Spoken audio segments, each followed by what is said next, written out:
ये पाकिस्तानी कौम है, ये भेड़ बकरियां नहीं है। तकदीर का काजी कहता है क्यों जुल्मत के दिन सहता है। हो तकदीर का काजी कहता है क्यों जुल्मत के दिन सहता है। अपने बच्चों के मुस्तकबिल का कातिल बन के रहता है। ना जीता है ना मरता है, क्यों हक लेने से डरता है हक हमारा।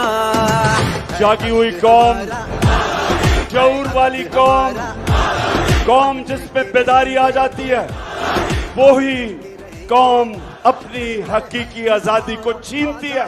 हम लेके रहेंगे आजादी, हम लेके रहेंगे आजादी।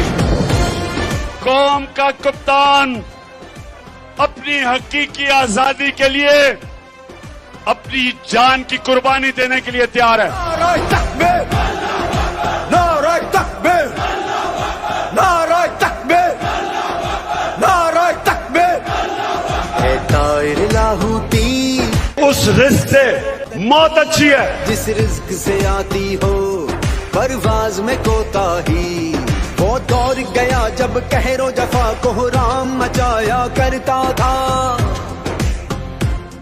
जब दस्ते सितम आवाजों को खामोश कराया करता था।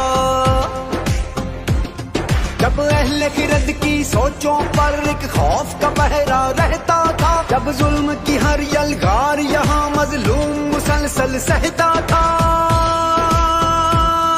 अब जाग उठा है ये देश हमारा। पाकिस्तानी कौम बेदार है। हम किसी की गुलामी कबूल नहीं करेंगे। है हक हमारा, तुझे देनी पड़ेगी, हम लेके रहेंगे, तुझे देनी पड़ेगी। कैसे ना देगा जो तुमने ना दी, तो छीन के लेंगे। हम लेके रहेंगे, हम लेके रहेंगे। जरा झूम के बोलो, दिल फाड़ के बोलो, और जरा धाड़ के बोलो। मैं अल्लाह का खास तौर पर शुक्र अदा कर रहा हूं कि अल्लाह तूने मेरी कौम को जगा दिया।